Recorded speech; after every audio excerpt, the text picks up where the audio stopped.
지난 주일에는 기독교 학교와 관련해서 부모와 언약 공동체가 어떤 믿음으로 우리에게 맡기신 자녀들을 교육하고 양육할 것인가에 대하여 말씀드렸습니다.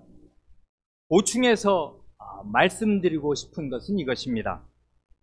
그게 무슨 일이 되었든지 간에 어느 집단, 어느 공동체가 어떤 큰 일을 꾸준히 해 나가려면은 역사 문화적으로 축적된 힘이 있어야 한다는 사실입니다. 역사 문화적으로 축적된 힘, 그게 결정적인 거라고요. 그게 능력입니다. 한 가지 단적인 예로 지난번에 장로의 신방하는 장로라는 이 성경적인 제도를 한국 교회 안에 정착시키는 게 얼마나 힘들고 지난한 일인가를 말씀드렸습니다. 이게 왜 힘든가 하면 대부분의 교인들이 겪어본 일이 아니기에 잘 받아들이지 못하는 것입니다. 복음이 우리나라에 140여 년 전에 처음 들어올 때부터 이런 일을 듣고 본 적이 없다고요. 거의. 우리는 낯설고 생소해서 정착시키기 몹시 힘들어하는 이 일을 외국 개혁교회의 교인들은 아주 쉽게 합니다. 그 사람들이 우리보다 질적으로 훨씬 나은 사람들이기 때문이 아니에요. 그런데 왜 그 사람들은 쉽게 할 수 있는 것입니까? 왜냐하면 수백 년 전부터 할아버지, 고조할아버지, 증조할아버지, 아버지 때부터 다 그렇게 해와서 날 때부터 보고 배운 게 그것입니다. 교회에서. 그래, 교회라면은 교회에 가면 의례 그렇게 해야 하는 것으로 알고 있고 그걸 당연하게 여기기에 할 수 있는 것입니다. 장로만이 아니라 목사를 예로 들어도 마찬가지입니다. 우리 교회도 조금씩이나마 매달 선교비를 후원하는 미얀마, 예전에는 버마라고 했지 않습니까? 그 미얀마는 전체가 불교 국가입니다. 그래 기독교인 수가 정말 눈 씻고 찾기가 어려울 만큼 희소할 뿐만 아니라 교회에 다니는 사람들이라고 해도 신자가 헌금을 해서 목사의 생활을 지지해야 한다는 개념 자체가 아예 거의 없다는 것입니다. 그러니 그런 나라에서는 목사로 사는 게 엄청 힘들 수밖에 없습니다. 반면에 우리나라에서는 적어도 맨 처음부터 교회가 목사의 생활을 지지해야 한다 하는 성경의 교훈을 당연한 것으로 받아들입니다. 그러니 애지간한 교회, 규모가 10명, 20명이 아니라 그 이상 되는 교회라면은 교인들이 힘써 헌상을 해서 목사의 생활을 최소한으로 지지해 줍니다. 이게 미얀마하고는 문화적으로, 역사적으로 전혀 다른 거라고요. 그러니까 역사 문화적으로 축적된 힘이 엄청 중요한 거예요. 그걸 깨려면 그 많은 역사의 시간과 노력이 필요한 거라고요. 기독교 학교가 꼭 마찬가지입니다. 자녀가 성인이 되기 전까지 부모의 슬하에 있는 동안에 자녀를 가정과 학교와 교회에서 온전하게 하나님의 말씀으로 교육하고 양육해야 한다.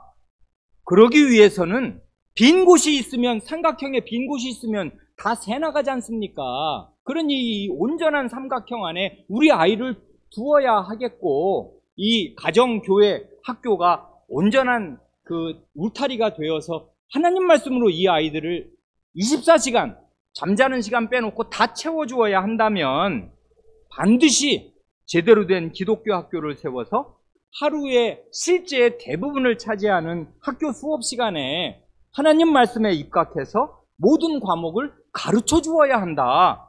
그리고 친구 관계며 직업적인 훈련도 성경적인 가치관에 따라서 이루어질 수 있도록 충분한 교육 환경을 마련해 주지 않으면 안 된다. 이게 부모의 책임이고 언약 공동체의 책임이다 하는 이 사실을 교회의 대부분의 신자들이 당연하게 여기고 그 일을 위해서 기꺼이 재정적인 부담을 질 각오가 되어 있어야 합니다. 이래야 이게 가능한 거라고요. 근데 이건 문화적인 그 축적이 필요하단 말입니다. 그게 하루아침에 되는 게 아니에요. 되면 짝퉁으로 되는 거예요. 흉내를 내는 거지. 이런 게 문화적인 역량으로 축적이 되려면은 가장 먼저 교회다운 교회로 튼튼하게 서는 것이 첫째이고 언제나 그렇습니다. 그 다음으로 그 교회 안에 있는, 제대로 된 교회 안에 있는 신자들이 신앙 고백적으로 내 자녀, 우리의 자녀를 기르려면 어떻게 해야 하는가에 대한 아주 근본적인 각성과 각오가 있어야 합니다. 어느 나라나 맨 처음에는 문화적인 축적이 없는 맨 땅에서 시작할 수밖에 없는 것이니까 그때는 대단히 모든 것이 힘든 것입니다. 마치 옛날에 화전민처럼 1세대는 큰 바위 덩어리들을 치워내고 나무 뿌리를 캐내는 것이고 겨우 그 정도 하고 가는 것이고, 2세대는 그 부모의 희생 위해서 잔돌을 마저 골라내고 땅을 갈아 엎어서 2세대 끝 무렵이든 3세대쯤 가면 곡식을 일굴 수 있는 밭을 마련하게 되는 것입니다. 그래서 이게 세대에 걸친 노력이 필요한 거라고요. 이게 역사 문화적인 힘이란 말입니다. 지난주에 말씀을 드리고 몇몇 반응을 들었습니다. 설교의 그 어려운 점과 위험한 점이 이런 것이겠습니다. 그 짧은 시간, 그래봐야 뭐 50분, 1시간 안에 가장 중요한 1차적인 우선순위가 무언가를 강조해서 말씀드리고 나면 마치 그 다음 2순위, 3순위의 일들은 중요하지 않고 안 해도 되는 것처럼 오해할 여지가 많습니다. 그런데 그게 아닙니다. 처음부터 제대로 된 복음, 온전한 복음이 우리나라에 들어왔다면은 가장 먼저 교회다운 교회를 세웠을 것이고 하나님의 말씀을 다 가르치고 다 받고 온전히 순종하려는 그런 교회를 세웠을 것이고, 바로 이어서 그 교회에 속한 신자들이 자기 자녀를 믿음으로 교육할 제대로 된 기독교 학교를 세웠을 것입니다. 이건 무슨 배제학당이나 연희전문이나 이화여전 같은 그런 학교를 말하는 게 아니에요. 신자의 자녀들이 유초등학교 그리고 중학교, 고등학교, 그 중요한 성장기에, 그게 인간을 형성하는 결정적인 시간들이잖아요. 그 십몇 년 시간이라는 게. 이 18살 이상 되고 나면 사람 잘 안 바뀌어요. 사람 20살 이상 되고 나면 안 바뀐다, 그러는 말이 일면의 진실이 있어요. 사람 잘 안 바뀝니다. 20살 넘은 사람, 여러분 고등학교 동창 만나보세요. 50대여 만나도 그놈은 똑같아요. 생긴 거대로 삽니다. 20살 정도 때까지 인간이 형성되는 게 그의 남은 생애를 거의 결정짓는다 해도 크게 지나치지 않은 말이에요. 사람이 10번 된다는 말도 사실이고 늘 회개하고 새롭게 되어야 하는 게 당위입니다만은 기본적으로 형성된 게 잘 안 바뀌어요. 그러니까 우리는 형성 시기에 엄청 주의를 기울이지 않으면 안 돼요. 그러니까 그때 잘 해줘야 된단 말입니다. 그러려니까 제대로 된 기독교 학교에서 하나님의 말씀을 충실하게 얘네들을 가르쳐 주도록 주력해야 했어야 됐는데, 그게 교회에 속한 신자들이 가장 우선적으로 최선을 다해서 할 일이었는데, 우리나라는 뭐 한 것입니까? 교회들, 신자들. 겨우 회심한 초신자들을 장려해서 전도해라 하고, 그런데 주력한 것이에요. 그러니 복음을 전파한다고 하는 건데 그가 이해한 복음이라는 게 뭐냔 말입니다. 그가 이해한 구원이 뭐고 그가 이해한 하나님 나라는 게 얼마나 좁쌀만한 것입니까? 그러니 큰일 났어. 모든 사람들은 다 지옥 갈 사람들이야. 그러니 교회에 와서 복음을 들었으면 그 초신자가 말입니다, 그냥 또 밖에 나가서 또 불쌍한 사람 구해와야 돼. 이런 일에 나라가 100년을 주력한 것이에요. 그러니 언제 자녀들을 하나님의 나라의 백성답게 20년을 튼튼히 기르는데 주력하냔 말입니다. 그걸 하려면은 얘네들의 빈 곳이 뭔지 안 보여요? 신앙고백적으로 사는 부모는 다 보인단 말입니다. 자기가 신앙고백적으로 안 사니까 그러려냐고 이 세상 학교에 맡기는 것이지, 어떻게 하나님의 백성을 이 세상 사람들에게 교육을 다 맡기면서 하나님 나라 백성답게 자라기를 기대할 수가 있어요. 그건 망상 아니에요. 어떻게 그게 가능해요? 불가능한 일을 한단 말입니다. 그러니까요, 이런 한국 교회사에 대한 반성 위에서 우리는 먼저 교회다운 교회를 세우는데 주력하는 것입니다. 그리스도의 모든 말씀을 다 가르치고 다 받고 순종하려는 교회.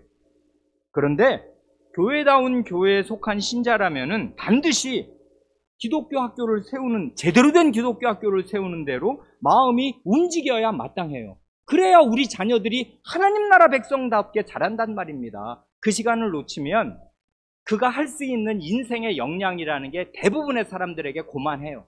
그 이상을 넘기가 어려워요. 배운 게 있어야지.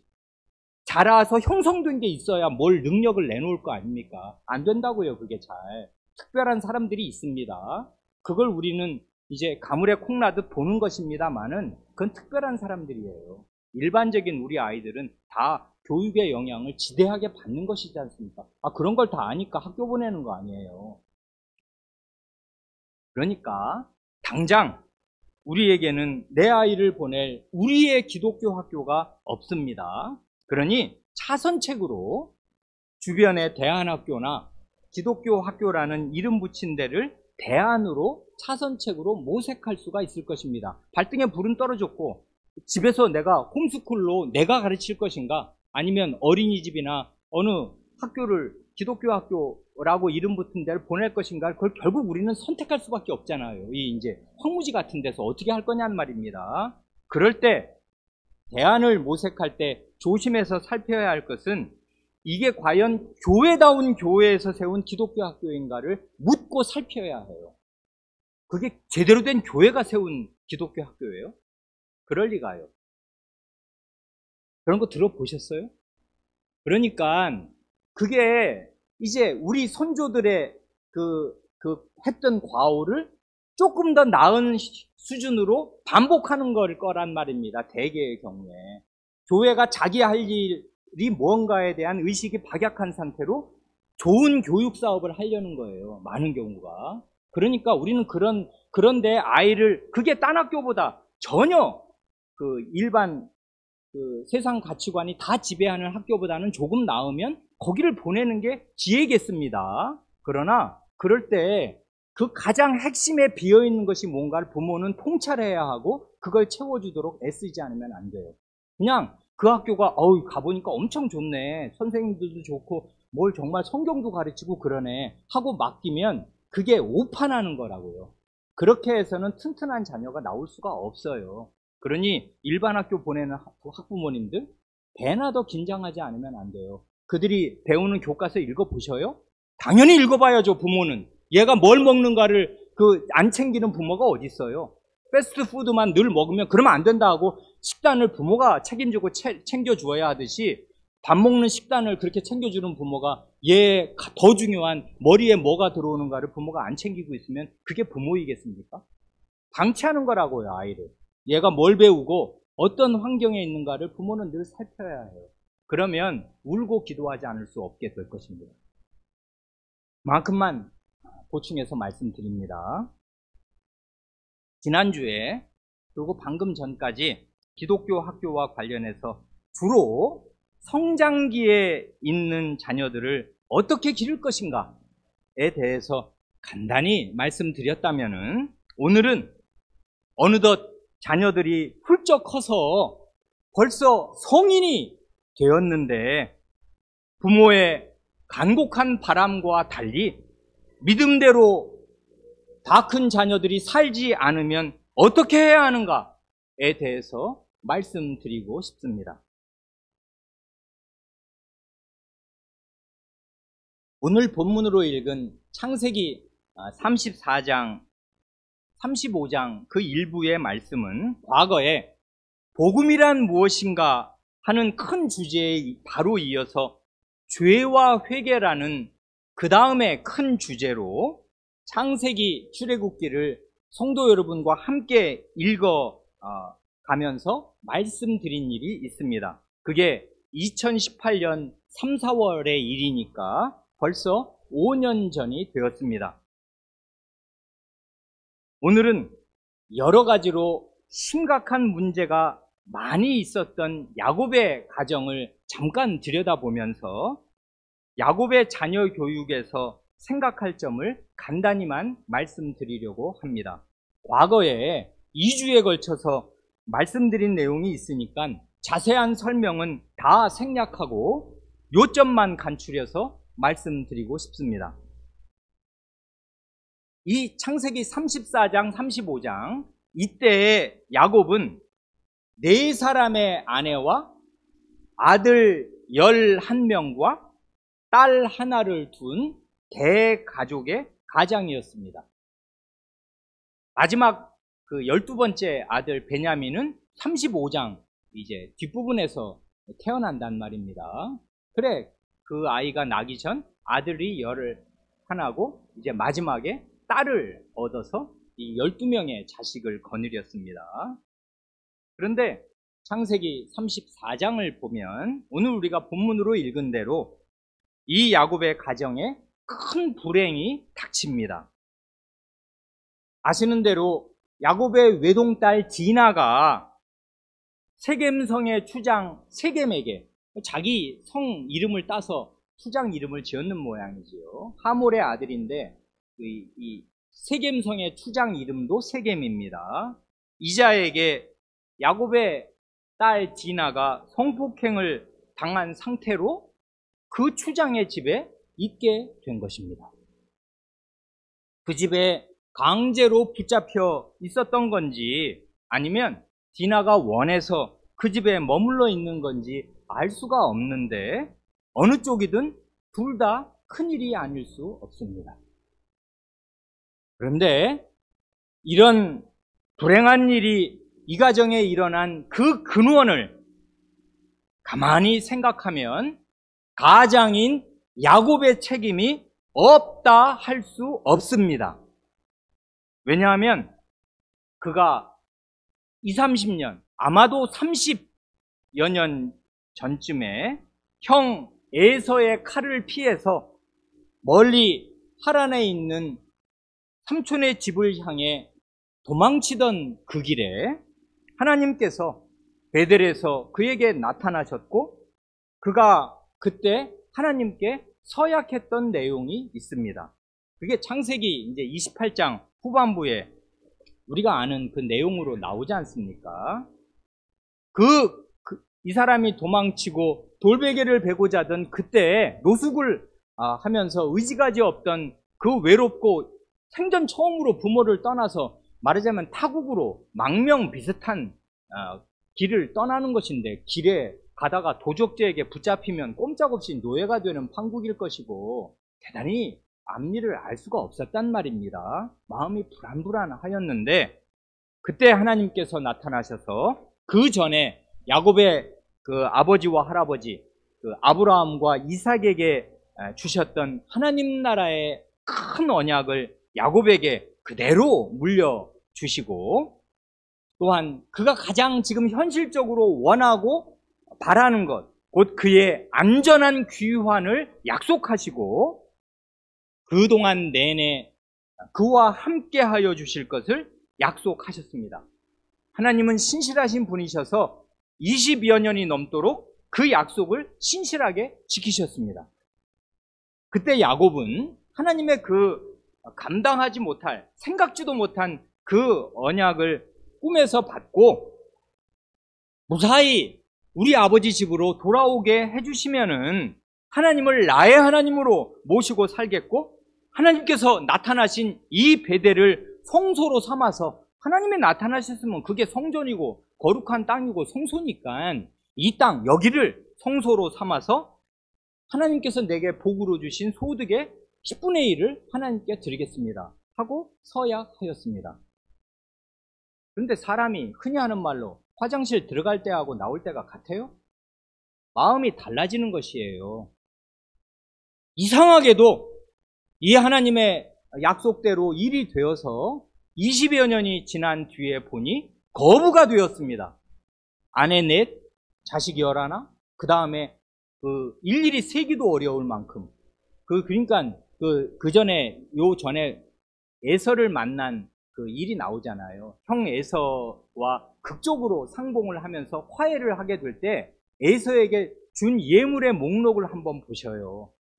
그건 그냥 남에게 준 선물, 자기 형에게 준 선물인데, 그거 선물 주고 나도 자기에게 그보다 훨씬 많은 재산이 있어야 되는 거잖아요. 선물의 목록을 한번 보면 입이 딱 벌어진단 말입니다. 이 사람 거부가 되었습니다. 그런데 이상하고 희한하게 가나안 땅으로 돌아와서는 자기가 하나님 앞에 서약한 그 베델로 돌아가지 않고 세겜에 눌러 살았습니다. 지도를 보시면 아시겠는데 그 세겜 밑에 베델이 있어요. 그런데 세겜은 분지이고 굉장히 살기 좋은 곳이에요. 아마 거기에 세겜에 10년가량이나 눌러 살았던 것 같습니다. 모르긴 해도 자식과 재산이 넉넉해서 별 걱정이 없고 살기가 편안한 데다 세겜이 야산 사이에 있는 분지면서 교통의 요지거든요. 그러니 번화하고 살기 좋은 곳이라 오래 눌러 앉은 것 같습니다. 거기서 땅도 사고 거기에 눌러 붙었어요. 그게 말하자면 올무와 함정이 된 것입니다. 그러니까요, 사업이 잘 되고 살기가 편안해졌다고 해서 그걸 하나님의 은혜라고 생각하는 신자는 그게 정말 하나님의 은혜인지 아니면 손쉬운 자기 합리화인지 더 깊이 성찰하고 돌아볼 필요가 있습니다. 쉽게 자기 뜻대로 일이 풀려가면 이게 하나님의 은혜다 하고 자기에게 속는 경우도 많아요. 하나님이 정말 요구하시는 게 뭔가, 그리고 내가 하나님 앞에 드려야 할 나의 원래 가장 중요한 당위가 뭔가, 그거를 늘 생각하고 있어야 해요. 그러니까 어려움을 만난 위기도 위기지만 편안한 것도 위기입니다. 일이 잘 되는 것도 위기이고 잘 풀리는 게 위기예요. 이 사람이 그랬던 것 같습니다. 걱정할 일이 별로 없었어요. 왜냐하면 가장 큰 난제가 이 고향으로 돌아올 때 에서의 칼을 어떻게 피하느냐, 이게 가장 큰 난제였거든요. 근데 그게 수리수리수리를 잘 넘어갔어요. 물론 엄청 진통을 겪었고 하나님하고 밤새 씨름하는 일을 겪었습니다마는 하나님께서 그의 이름을 바꿔주시면서 극적인 화해를 할 수 있게 하나님이 큰 은혜를 베푸셨단 말입니다. 그러니 이제 별로 걱정할 게 없어요. 그랬단 말입니다. 그런데 그러던 차에 그렇게 한 10년이나 눌러 살면서 이제 하나님께 했던 그 서약을 까맣게 잊고 마음이 희미해져 가던 그런 때에 덜컥 불행이 닥친 것입니다. 그러니 이 불행은 당연히 불행이지만은 이런 일을 가만히 생각하면 근원적인 배경을, 그 환경과 배경을 이 사람이 깔아준 것과 똑같아요. 딸은 아버지만한 신앙도 대개는 없잖아요. 그러니까 그 딸이 육신의 정욕, 안목의 정욕에 휘둘려서 그 땅 여자들 어떻게 화장하나, 그 땅 여자들 어떻게 하고 사나. 왜냐면 자기들보다 낫거든. 자기네는 유목민인데 정착민들은 유목민보다 문화가 10배는 더 발달했어요. 그러니 요즘 같으면 TV를 보면은 우리 촌스러운 기독교인이 따라갈 수 없는 기막힌 화려 찬란한 문화를 건설하고 있단 말입니다. 그러니 그 땅 여자들을 보러 나간 것이에요, 디나가. 그러다가 이 봉변, 끔찍한 일을 당한 것입니다. 그러니 그게 아버지 책임이 거기에 없어요? 디나가 당한 일도 작은 불행이 아니었습니다마는 이 불행한 사건이 빌미가 되어서 야곱의 일가는 훨씬 더 큰 대위기를 맞게 되었습니다. 그게 뭐냐 하면 야곱의 아들들이 자기 여동생 디나의 일로 분노한 나머지 거짓말로 결혼 조건을 내세워서 세겜성 남자들이 모두 할례를 받게 한 다음에 그들이 꼼짝 못하고 누워있을 때 걷기도 힘든데 무슨 싸움을 하냔 말입니다. 다 아파서 한 이제 3일 이상, 예전에는 마취가 어디 있으며 그런 게 무슨 외과 수술을 하는 게 무식하게 그냥 잘라내는 거지 그걸 어떻게 처치를 제대로 하냔 말입니다. 아파 꼼짝도 못해요. 그래서 한 3일째 되려 가장 아파서 움직이지 못할 그때 그 성을 급습한 것입니다. 시므온과 레위. 왜 그들이냐 하면 그게 엄마가 같은 아버지 엄마가 같은 친오빠들이거든요. 시므온과 레위가 칼을 휘둘렀습니다. 그래서 거기 있는 그 남자들을 싹 다 죽여놨어요. 성폭행 주범인 추장 세겜과 그의 아버지 하몰뿐만 아니라 그 성의 모든 남자를 죽였습니다. 그러고 났더니 야곱의 다른 아들들이 신이 났습니다. 그래 시체로 질비한 그 성에 들어가서 그 성의 모든 가축과 재물을 야곱의 아들들이 약탈하고 그 성의 부녀자들과 아이들을 포로로 사로잡았습니다. 전쟁을 벌인 것이에요. 작은 전쟁. 이 일은 생각건대 세 가지로 큰 위기였습니다. 첫째로 이건 문자 그대로 야곱의 일가가 몰살당할 위기를 자초한 것입니다. 가나안 땅에는 여러 부족이 수백 년 전부터 성을 쌓고 살고 있고 그들이 보기에 야곱의 일가는 굴러들어온 도리요 외지인들일 뿐입니다. 그런 외지인이 가나안 선주민의 한 성을 아주 전멸을 시켜놓은 거니까 그 소문이 삽시간에 이 가나안 전역에 퍼질 것이고 가나안 여러 부족이 단결해서 이 얼마 안 되는 야곱 일가를 친다면은 야곱 집안의 모든 남자는 한 대로 받을 것입니다. 몰살을 당할 것이고 모든 여자와 아이는 포로가 될 판국입니다. 이 신세를 면할 길이 없어요. 사람의 힘으로는. 둘째로 이렇게 되면 하나님께서 아브라함과 이삭과 야곱에게 하신 그 중대한 언약, 거기에 인류 구원이 달려 있는데 결국에는 그 구원의 언약이 무산되어 버리고 지상에 있는 하나님의 나라가 공중분해되어 버리는 것입니다. 왜냐하면 그 당시에 하나님 나라는 실질적으로 야곱의 일가가 거의 전부이기에 그래요. 하나님 나라 없어지게 되는 것입니다. 셋째로 제가 보기에 가장 심각한 위기는 하나님 나라의 정체성의 위기입니다. 이게 하나님의 나라냐? 하나님 나라가 이런 거냐? 하고 묻지 않을 수 없게 되었습니다. 여동생이 성폭행을 당했을 때 오빠들이 분노하는 것은 인지상정이겠습니다. 그러나 왕왕 그렇듯이 의분을 느낄 때가 위기라고요. 성내는 것을 조심하라. 야고보 선생이 말하면서 사람의 성내는 것이 하나님의 의를 이루지 못한다 해요. 많은 사람은 불의를 보면 분노할 때 자기가 불의를 보고 분노한다 생각하지만 똑같은 죄악이, 아니 더 나쁜 죄악이 자기 속에 도사리고 있는 것은 잘 보지 못해요. 그래서 막 분노하면서 저런 나쁜 놈이 쳐 죽일 놈, 이럴 때 자기가 쳐 죽일 놈인 걸 알지 못하게 돼요. 분노가 자기 자신을 성찰하는 걸 가린단 말입니다. 훨씬 더 나쁜 일을 얼마든지 저지르는 사람이 됩니다. 똑같아요, 인간은.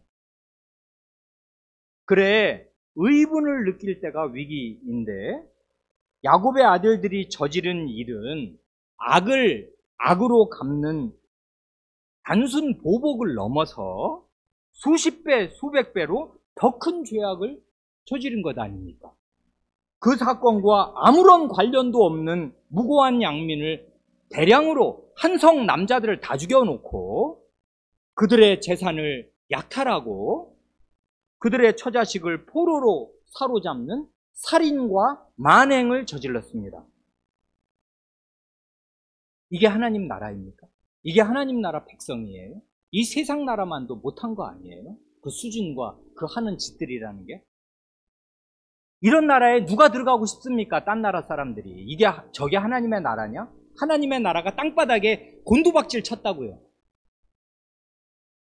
하나님께서 아브라함과 아브라함의 후손들을 쓰셔서 이 땅에 이루시려는 하나님의 나라는 그게 하나님의 이름을 거는 나라이기에 천하 만민에게 복을 전하는 복의 기관이 되는 나라요.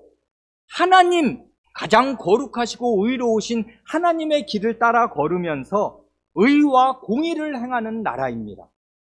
내가 아브라함으로 하여금 그와 그 권속에게 명하여 여호와의 도를 조차 의와 공도를 행하게 하려고 그를 택하였다. 그게 할아버지 아브라함에게 주신 말씀 아니에요. 야곱의 할아버지. 이 사람들은 증조 할아버지 때니까 그게 멀지도 않은 때인데 그런 말씀이 분명히 있고 그 말씀이 얼마 되지도 않아요. 그땐 계시의 양이라는 게 작잖아요. 우리처럼 성경 한 권이 됩니까? 그런 계시를 붙들고 묵상해서 내가 하나님의 이 큰 은혜를 감내할 수 없는 다 감당 못할 이 큰 은혜를 받았으면 내가 어떤 사람이 되어야 마땅하며 내가 어떤 사람이 되어야 천하 만민에게 복이 퍼져가야 되는 거냐. 나는 그럴 위인이 못 되는데 어찌 나를 그런 자리에 세워두셨을꼬 하면서 거룩한 의미의 경건한 전전긍긍하는 마음으로 자기를 살피고 조심하고 살아야 마땅한 복의 기관, 구원의 기관이 이따위 짓들을 하였으니 그게 무슨 하나님 나라라는 말입니다. 여기에 어디 의가 있고 복이 있고 공의가 있어요. 불의한 이 세상 나라만도 못해요. 이 세상 나라 사람들은 머리가 돌아가니까 이랬다간 우리 다 죽는다. 그러면 자살행위니까 그런 짓은 안 한다 하고서 절제할 수가 있는데 이들은 절제가 안 됐던 것이에요. 살인을 저질렀습니다. 두 아들과 그 다음에 살인 뒤에 약탈을 했단 말입니다. 이거는 아말렉 사람들이 하나님께서 천하의 그 이름을 도말하려 하는 아말렉 족속들이 하는 짓이라고요. 약탈로 먹고 사는 족속들. 그러니까 하나님 백성이 아말렉이 된 거예요. 가나안 사람 이하가 된 것입니다. 그러면 가나안 땅 왜 주셔야 돼요? 아니 도둑을 피해서 강도단을 기르시려고 하나님 나라를 주셔야 되는 것입니까? 하나님 나라가 강도 때입니까?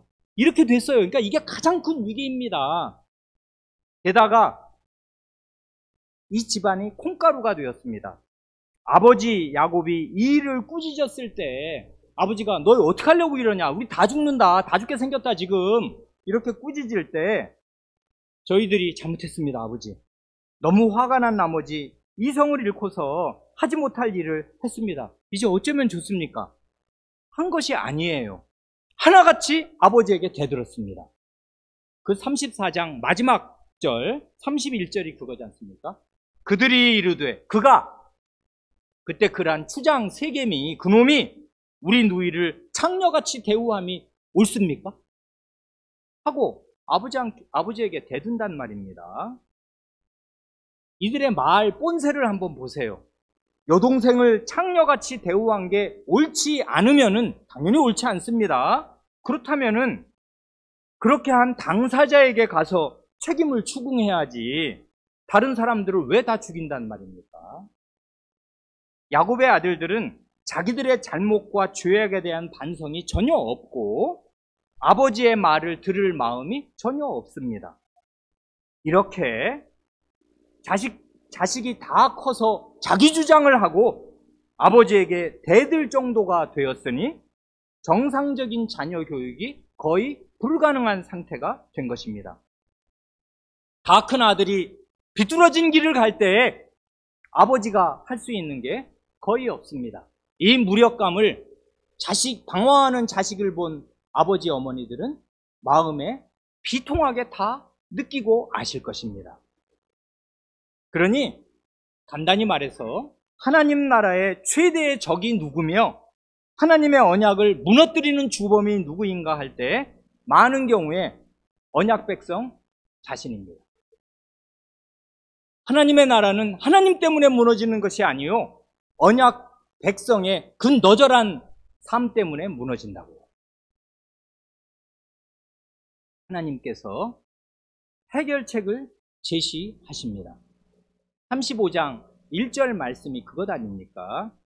하나님이 야곱에게 이르시되 일어나 베델로 올라가서 거기 거주하며 내가 내 형 에서의 낯을 피하여 도망하던 때에 내게 나타났던 하나님께 거기서 제단을 쌓으라. 해결책이 뭡니까? 하나님께서 나타나셨던 거룩한 땅, 그 성소로 찾아가서 하나님께 바르게 예배드리고 그 제단을 쌓는다는 게 지금으로 말하면 예배를 드리는 거잖아요. 하나님께 예배드리고 네가 거기서 30년쯤 전에 하나님께 내게 서약했던 맹세를 충실히 지켜라. 그게 너의 출발점 아니었냐. 원래 자리로, 네 자리로 돌아가라. 나와의 관계를 바르게 하자. 거기서부터 네 삶을 출발하고 거기서부터 네 가정이 건설되어야 마땅하지 않냐. 바른 예배와 이 사람이 하나님 앞에 그 하나님 백성으로서 족장으로 서려고 할 때 하나님께 받은 말씀이 있고 그 말씀을 받을 때 나는 그 말씀에 맞게 이렇게 살겠습니다 하고 서약한 게 있잖아요. 그게 바로 우리 같으면 교회 가입 서약 아니에요. 공적 신앙고백 서약. 예배드리면서 네 서약을 지켜라. 이게 해결책이다 하고 하나님이 제시하신 것입니다. 이때 야곱은 하나님께서 뭘 요구하시는지 정확하게 알아들었습니다. 이게 이 사람의 신앙 지식이에요. 이런 지식도 없는 사람 셌습니다.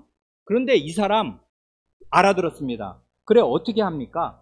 바른 예배를 지금 명하시는 것인데 예배드려라. 그리고 근데 예배는 뭐 딴 데서는 못 드리는 거예요? 드릴 수 있어요. 그리고 바로 얼마 전에도 드렸어요. 그런데 그때는 두 마음을 품고 예배를 드리거든. 왜냐하면 여기에 눌러 살면서 하나님도 섬기고, 이 사람이 하나님 버린 사람 아니니까 하나님도 섬기고 이 땅도 좋아, 세겜도 좋아.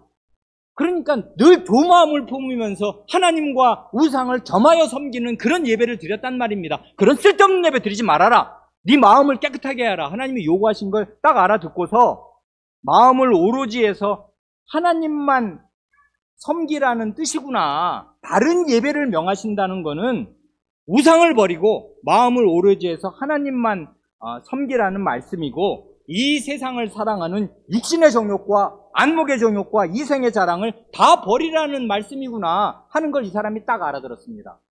그래서 회개와 믿음은 같이 가는 거라고요. 회개 없는 믿음은 가짜입니다. 말로만의 믿음이라고요. 그리고 믿음은 회개와 늘 함께 가야 마땅한 것이에요. 자기 죄를 알고 그 죄라는 거의 핵심에는 자기라는 우상이 있는 것이고 이 세상이라는 우상이 있는 거잖아요. 우상을 버리고 하나님을 오로지 섬기는 거, 이게 살 길이었단 말입니다. 그래, 35장 2절에 하나님이 성경에 기록된 대로는 구체적인 얘기가 안 나오는데 하나님은 가서 베델로 가서 예배드려라 이렇게 말씀하시니까 그 말씀을 딱 알아들은 야곱이 실천을 하잖아요. 어떻게 해요? 35장 2절. 야곱이 이에 자기 집안 사람들과 자기와 함께한 모든 자에게 이르되 너희 중에 있는 이방 신상들을 버리고 자신을 정결하게 하고 너희들의 의복을 바꾸어 입으라 합니다. 이게 다 웬일입니까? 이게 사실상 디나 사건이 일어난 더 가까운 원인일 거라고요. 우상 숭배자들이었습니다. 이 사람들. 하나님의 백성인데. 그러니까 다 우상이 갖가지로 있었어요. 그러니까 너희 중에 있는 이방 신상들을 가지고 살았습니다. 우리가 다 압니다. 그 하란, 바단 아람에서 그 자기 삼촌 라반의 집에서 나올 때 자기한테는 삼촌이지만은 라헬에게는 아버지였는데 아버지의 그 집안 수호신 드라빔 그거 가지고 도망왔잖아요.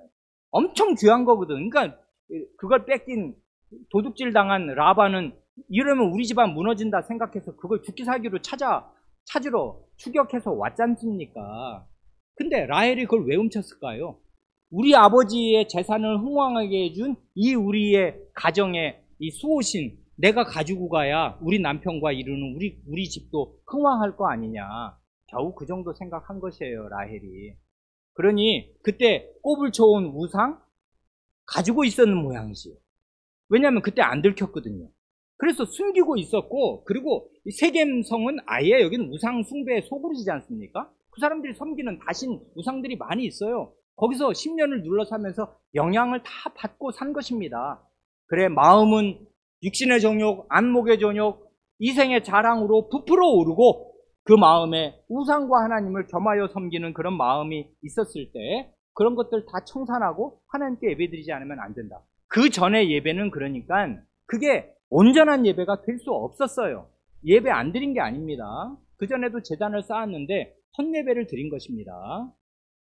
10년을 그렇게 산 것 같아요.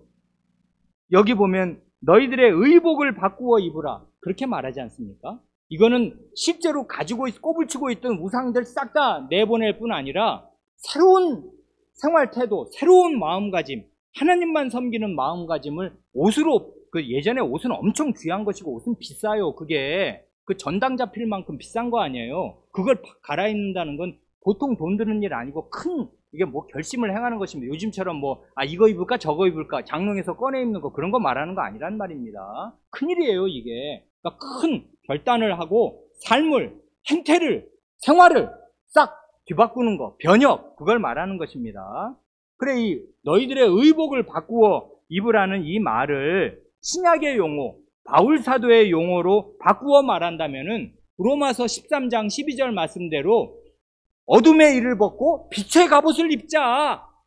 13장 12절, 14절 주 예수 그리스도로 옷 입자. 이 말이 될 것이고 에베소서 4장 24절 말씀대로 하면은 옛사람을 벗어버리고 새사람을 입으라 하는 말이 될 것이에요. 이런 게 구약의 이런 전통 하에서 바울 사도가 옷을 비유로 들어서 빛의 갑옷이든 예수 그리스도로 옷 입든 새사람으로 옷 입든 옷을 입으라고, 바꿔 입으라고, 너희들의 그 덕지덕지 더러운 그 때 묻은 똥 묻은 그런 옷 벗어버리고 빛나는 거룩한 예수 그리스도 자신을 네 옷으로 입어라 이렇게 제시한단 말입니다. 새사람으로 살아야 될 거 아니냐. 그래야 하나님 나라가 이루어지지. 너희 같은 그런 너절한 삶에서 무슨 하나님 나라가 어딨냐 하고 그게 자기를 그 안에 넣어서 자기 집안이 이런 집안이고 그 모든 책임이 가장에게 있는 것 아닙니까? 궁극적으로. 그러니까 이렇게 하였단 말입니다. 이 하나님의 명령과 가장의 지도가 하나님의 은혜로 먹혔습니다. 4절을 보면 그게 나오잖아요. 35장 4절. 그들이 자기 손에 있는 모든 이방 신상들과, 그 모든이라는 말이 우리의 마음을 치지 않습니까? 많기도 했네. 각 사람마다 집안에 이것저것 무상 잔뜩 들여놓고 그동안 살았었구만. 그러니 그 삶이 너절했구만. 그러니 그 가운데에서 분노가 치밀면은 그냥 다 갖다가 죽여버리는 살인 강도단이 되었구나, 이 야곱의 아들들이. 그랬겠다. 우상 숭배자들은 원래 잔인한 것이에요. 하나님 나라에 평안과 부드러움이 있는 것이에요. 인간다움이 있는 것입니다. 하나님 나라에만. 이 세상 나라는 정글 아니에요. 이게 짐승들의 나라란 말입니다. 그러니 우상 숭배자가 되었으니 마음이 잔인해졌고 아들들이 그 지경이 되었습니다. 그런데 모든 이방 신상들을 들과 자기 귀에 있는 귀고리들을 야곱에게 주는지라. 야곱이 그것들을 세겜 근처 상수리 나무 아래 묻고 합니다. 귀고리들이 뭐예요? 이게 대개 금이었을 것입니다. 그냥 아무 뜻도 없는 돌을 귀에다 달고 다니는 사람 없지 않습니까? 이게 금은 보석이었을 것이 틀림이 없는데 아까워하지 않았습니다. 그게 얼마나 아깝고 자기를 나타내고 장식하는 좋은 것들이니까 남자나 여자나 그 금 귀걸이나 이런 걸 귀하게 보석들을 하고 다녔을 것인데 그런 것들을 다 땅바닥에 묻어버렸습니다.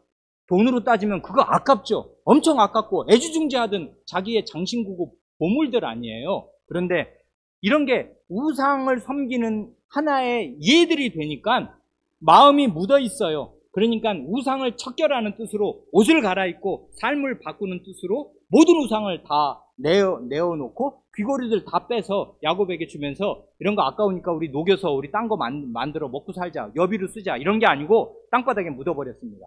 결별한 것이에요. 결연하게 회개를 이 사람들이 한 것입니다. 온 집안이. 그 결과 이렇기 때문에 무슨 보상을 받은 게 아니고 하나님 앞에 하나님 백성이 자기 죄를 알고 우상 숭배자인 자기 자리에서 하나님을 제대로 섬기는 사람들로 회개하는 확실한 태도를 나타냈을 때 그게 유일한 하나님 백성이에요. 하나님 나라의 전부라고요. 그러니 하나님께서 자기 이름을 위해서 하나님 나라를 위해서 큰 은혜를 베푸셨습니다. 살려주셨어요. 이건 사람의 힘으로 기대할 수 있는 게 원래 아니었거든요. 5절이 그것입니다. 그들이 떠났으나 하나님이 그 사면 고울들로 크게 두려워하게 하셨으므로 야곱의 아들들을 추격하는 자가 없었더라. 자, 저놈들이 가네? 그러면 그냥 곱게 가게 둘 건가? 말이 아니지. 우리 몇십 년, 몇백 년 거래하던 부족이 다 죽었는데 저놈들을 어떻게 살려보내나? 말이 아니다. 이러고 그 강력한 가나안 부족들이 뭉쳐서 추격했으면 이건 삽시간에 다 죽었을 것인데 하나님께서 이례적인 큰 두려움을 사면 고울에 다 내리셔서 겁나가지고 추격하지 못하게 하셔서 목숨을 보존하여 주셨습니다. 이게 하나님께서 오죽하시면 이 사람들을 살리셔야 하였습니다. 하나님께서는 아쉬워서가 아니고 이게 약속이 아브라함과 그 후손에게 하나님 나라를 이루게 해주시겠다고 약속하셨는데 그 나라를 똥칠을 하고 엉망진창으로 만들어 놓고 심창에 박아버린 이 사람들을 정결하게 하시고 우상을 버리게 하시고 회개하게 하시면서 하나님 앞에 세우시려고 하나님께서 이 사람들의 그 비열한 목숨을 살려주시고 위기에서 건져주셨어요. 그리고 베델로 이끌어 들이셔서 거기에서 다시 오늘은 우리가 시간이 다 가서 볼 수 없고 더 이상 말씀드릴 시간이 없는데 베델에서 하나님께서 예전 거의 30년 전쯤에 야곱에게 하여 주셨던 그 언약을 새롭게 하여 주시고 그러기 전에 그의 이름을 다시 한번 야곱에서 이스라엘로 바꾸어 주셔요. 이거는 원래 그 전에 브니엘에서 그 자기 야곱이 형과 만나기 전에 씨름할 때 이름을 그때 바꾸어 주셨거든요. 근데 왜 또 바꿔 주시는 것입니까? 하나님이 뭐 건망증이 있으셔서 그때 이름 바꿔 주신 걸 지금 모르셔서 또 한 번 똑같은 얘기를 또 한 번 하시는 거예요? 그게 아니에요. 이름이 바뀐다는 거는 존재가 바뀐다는 건데 사람이 하루아침에 바뀌어요? 안 바뀐다고요. 바뀌었어. 회개했어. 그러고 나서 또 원위치 되는 게 사람이에요. 바뀌어야 되는 것이에요. 나는 날마다 죽노라. 그래서 하나님 앞에 새 이름 받은 새 사람으로 산다는 이 일이 군데군데마다 인생의 고비고비마다 재천명되고 재확인되고 다시 실천되지 않으면 안 되었어요. 새 이름을 받고 또 받는 것입니다. 이스라엘이 되어야 해요. 하나님의 이름으로 나는 재정이 되어야 합니다. 이미 그 이름 받았지만 다시 그 이름 받고 나 이스라엘이다. 하나님과의 관계에서 나의 정체성이 확립된다. 나는 내 정체성에 맞게 살아야 한다. 이게 아니면 나는 이 세상 사람이고 하나님의 언약을 깨뜨린 죄까지를 더 내 위에 얹어서 갈 게 지옥밖에 없다. 이걸 딱 깨닫고서 자기가 받은 새 이름, 우리 같으면 그리스도인이라는 이 천하보다 귀중한 이름에 걸맞게 살도록 새롭게 결심하는 것이에요. 이런 것이 다 큰 자식, 홀수할 수 없게 된 자식을 대할 때 부모가 할 수 있는 일입니다. 자기 마음의 우상을 버리는 것이고 하나님 앞에 참되게 예배드리는 것이에요. 그 예배 자리에서도 변화를 못 받으면 그에겐 가망이 없는 것입니다. 거의 이 생에서 가망이 없을 것입니다. 기도드리시겠습니다.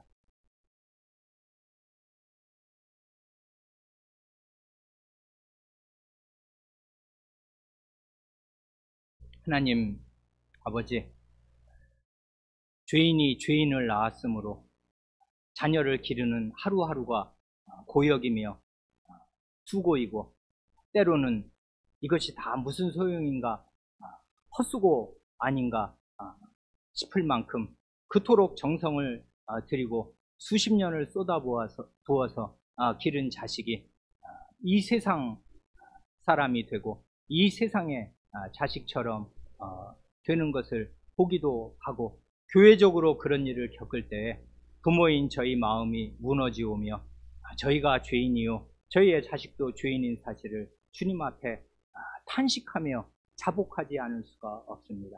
주님, 저희는 과연 죄인이오며 하나님과 우상을 겸하여 섬기는 자들로서 하나님만을 오로지 섬기고 자기의 마음과 목숨과 힘을 다하여 주 하나님을 사랑하라 하시는 성경 전체의 가장 큰 계명에 언제든지 잘 순종하지 못하는 반역하는 자들이요 불충한 자들인 것을 주님 앞에 자백하옵니다. 예배 시간에 이 거룩하신 하나님을 뵙는 자리에서 저희가 하나님의 말씀 앞에 저희의 마음을 비추어 볼 때 저희는 참으로 사악하고 너절하고 더러운 자들이요 마음에 우상이 많이 있는 자들이오니 주님께서 저희 마음속에 있는 우상들을 다 몰아내어 주시고 이 세상에 속한 육신의 정욕과 안목의 정욕과 이생의 자랑을 다 버릴 수 있게 하여 주시고 하나님을 참되게 사랑하는 마음으로 저희 마음을 깨끗하게 씻게 하여 주시기를 원합니다. 이런 하나님을 참되게 사랑하는 사랑 가운데 저희 자녀를 기를 수 있게 하여 주시고 그러므로 저희의 자녀들이 순결한 하나님 사랑 가운데 양육을 받게 하시며 그도 또한 하나님을 참되게 사랑하는 사람으로 자랄 수 있게 하여 주시기를 구합니다. 자식이 잘못될 때 그 원초적인 책임이 부모에게 있는 것을 숨길 수가 없게 싸우며 부모된 자는 그 자리에 있는 것으로 하나님 앞에 배나 더 큰 책임을 지는 것을 생각하여서 각성하게 하시고 자기 자신의 그 어디서 떨어져 있는가를 생각하여 돌이킬 수 있게 하여 주시며 주님께서 기회를 주시는 동안에 자기 마음과 행태를 바르게 하여 옷을 갈아입고 그리스도로 옷 입고 빛의 갑옷을 입으며 새 사람을 입은 사람들로 늘 예배드리게 하여 주시기를 구합니다. 우리 구주 예수님의 이름으로 기도합니다. 아멘.